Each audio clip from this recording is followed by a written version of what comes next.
وأنا قاعدة في هذا الركن الهادئ من اليوتيوب اللي هو قناة فكيرة، دخل أحد الأشخاص على أحد فيديوهاتي وشتمني شتايم يعف عن ذكرها اللسان، وأضاف وقال: يا بطيئة، بتبطئي نفسك عشان تربحي أكتر من اليوتيوب.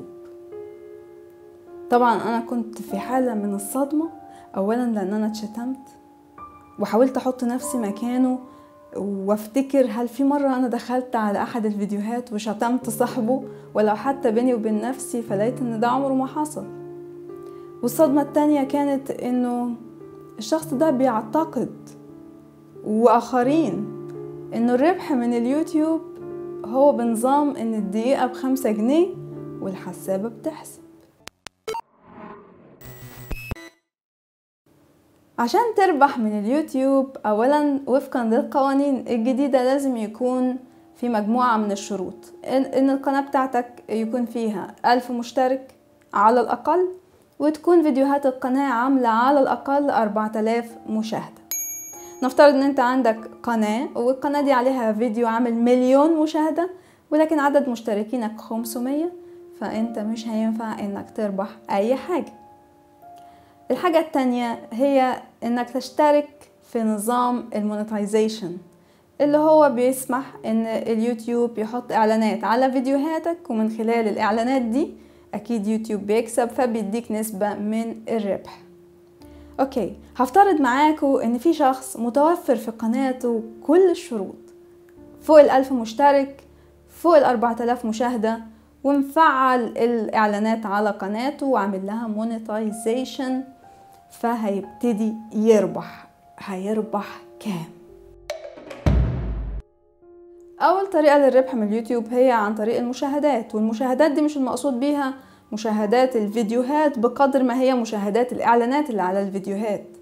لو لاحظتوا هتلاقوا ان الإعلانات في اليوتيوب عبارة عن أولا الإعلان اللي بيظهر في الأول وبيديك إمكانية ان انت تتغاضى عن مشاهدته وتعمل له سكيب، والطريقة التانية هي الإعلان البانر اللي بيظهر في الفيديو، وهتلاقي فيه برضو علامة اكس كده بما يخليك تقدر ان انت تقفل الإعلان ده.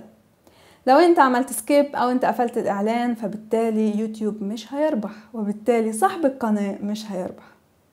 طيب نفترض ان انت ما عملتش سكيب، ضغطت على الإعلان واتفرجت واشتريت، او رحت شفت الإعلان ده عايز منك ايه، الربح هيكون كام؟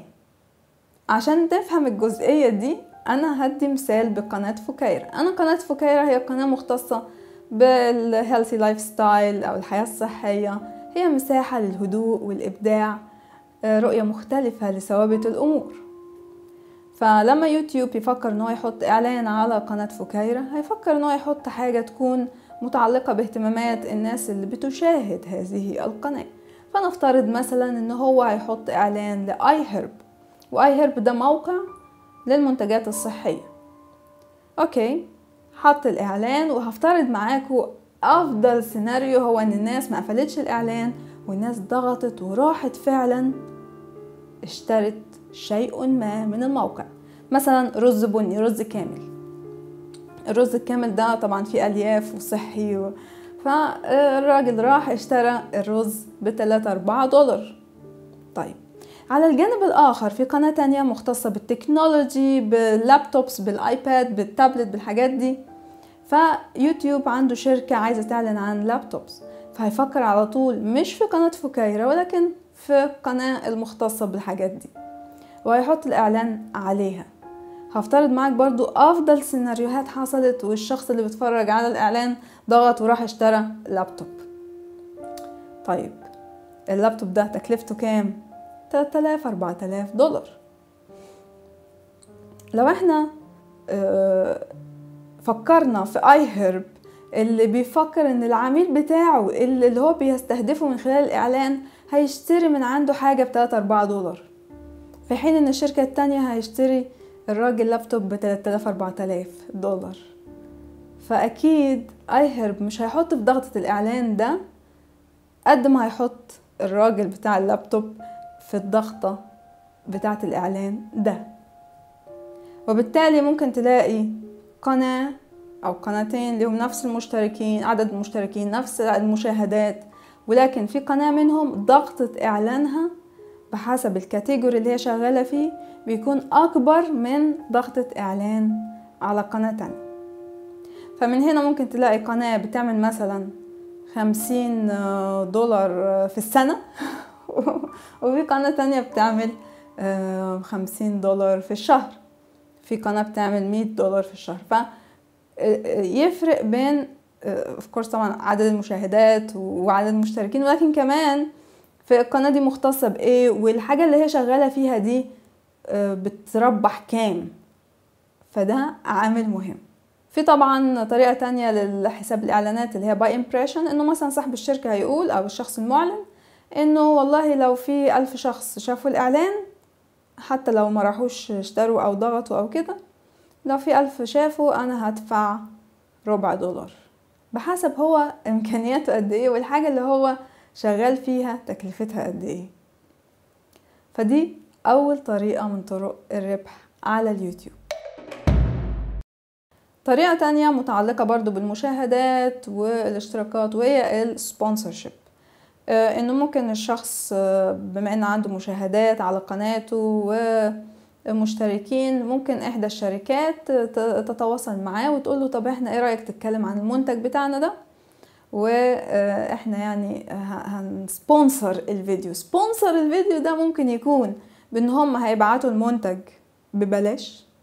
فمثلا قناة بتعمل ريفيوز عن الكتب فيقولها احنا هنعمل سبونسر وهنبعت لك شوية كتب، فده ممكن يكون سبونسر يعني. الطريقة التانية ان هم مثلا هيدفعوا مبلغ ما، المبلغ ده ممكن يكون $25، ممكن يكون $100، ولكن طبعا لازم يكون القناة دي هم شايفين انها بتستهدف الناس اللي هم عايزين يستهدفوها، وكمان تكون هتجيب لهم مبيعات او ناس تستخدم خدمتهم. طريقة تانية ملهاش علاقة قوي بالفيوز وبالاشتراكات هي ان الشخص يسوق خدمته هو.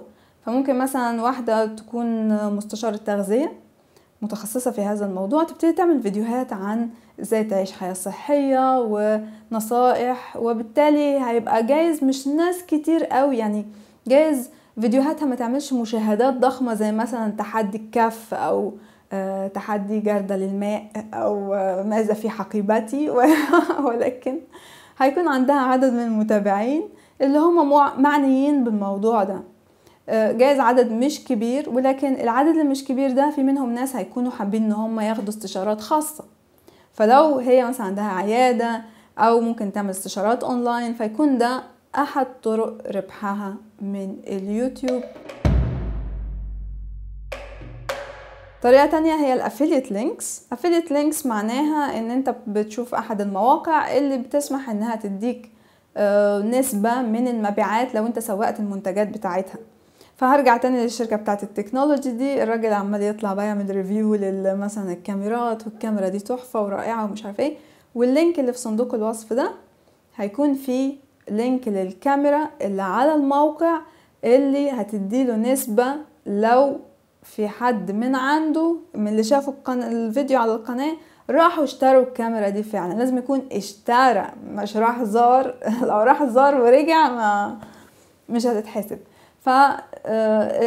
مش كل حد حاطط لينكات في الفيديوهات معناها ان هو بيكسب. ليه؟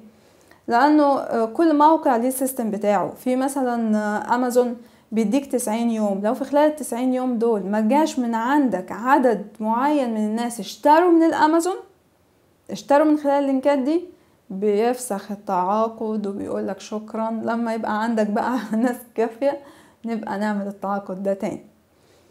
كمان في مواقع مثلا بتشترط انك ما تاخدش الفلوس غير لما توصل لمبلغ معين، فانت ممكن يكون ربنا سهلها لك وفي 2-3 راحوا اشتروا من الموقع فكسبت لك مثلا $10، ويقول لك الموقع لا مش هتاخد ال10 دي غير لما توصلهم 70 مثلا، لما يوصلوا 70 تبقى تاخدهم، ما وصلوش 70 مش هتاخد حاجة.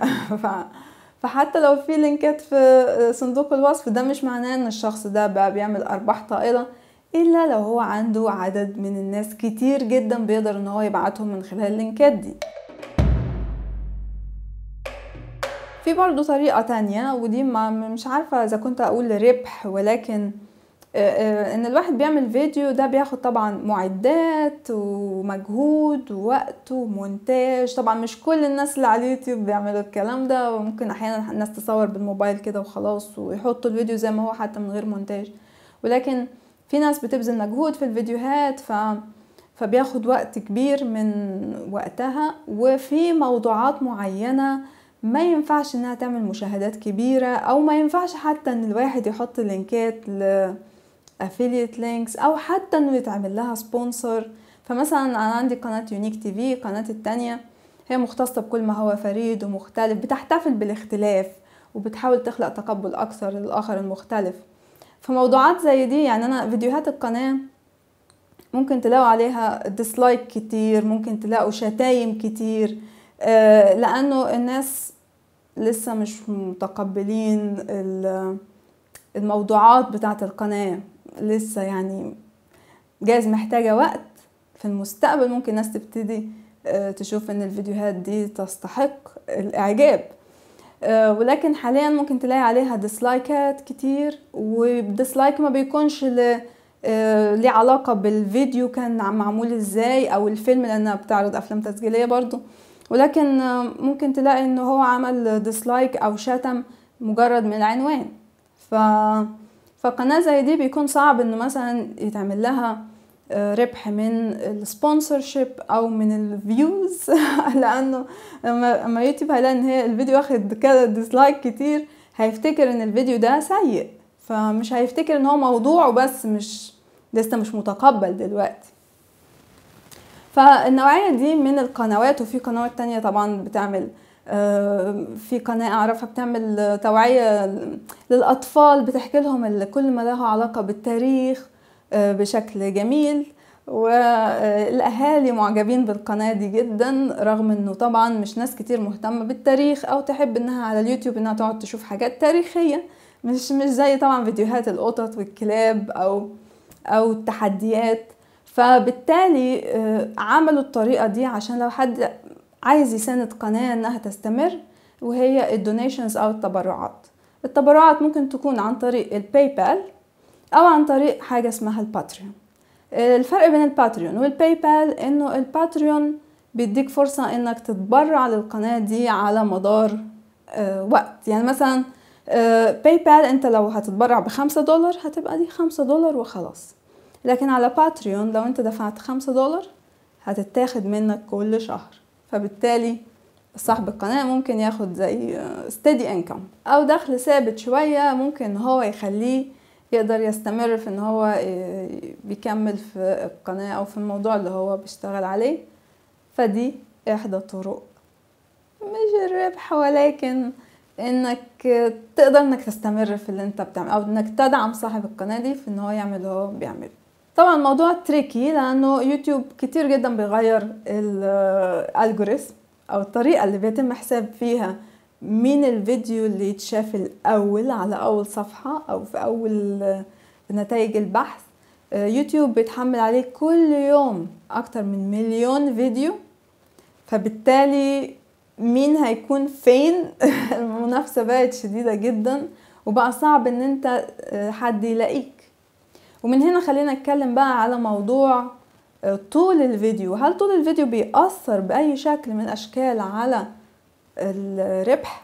الحقيقة ان هو ملوش علاقة بالربح، ولكن ليه علاقة بترشيح الفيديو للمشاهدة.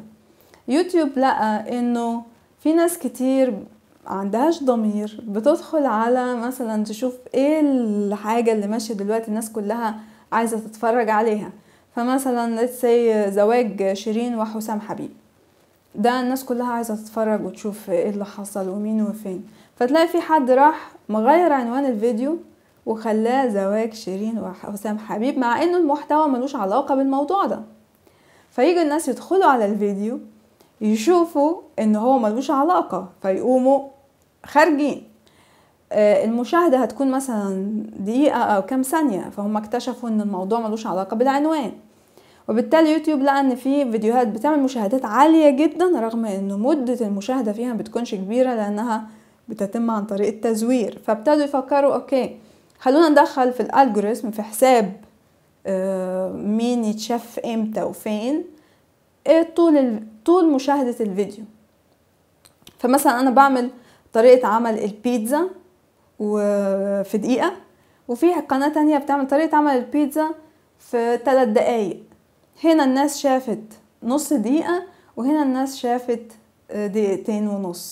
فيوتيوب هيعتقد انه اوكي ده اللي عمل 2.5 دقيقة ده اكيد افضل من اللي هو نص دقيقة. فلما حد يجي يدور على طريقة عمل البيتزا يقوم يحط الفيديو ده فوق ده. فلو ده مثلا رقم 1120 فده هيكون 1119. وبالتالي يعني مش هيفرق قوي لانه زي ما قلت في فيديوهات كتير جدا بتتحمل على اليوتيوب.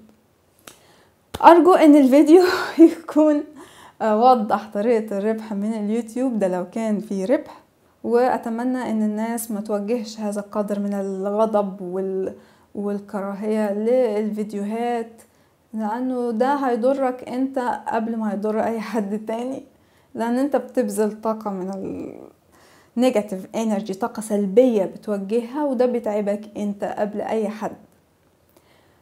ولو عندكم اسئلة يا ريت تكتبوها لي في الكومنت. لو الفيديو ده كان مفيد وخلاكم تشوفوا حاجات جايز ما كنتوش تعرفوها او عرفكم على عالم اليوتيوب والربح منه، فيا ريت تعملوا لايك، واراكم في فيديو قادم.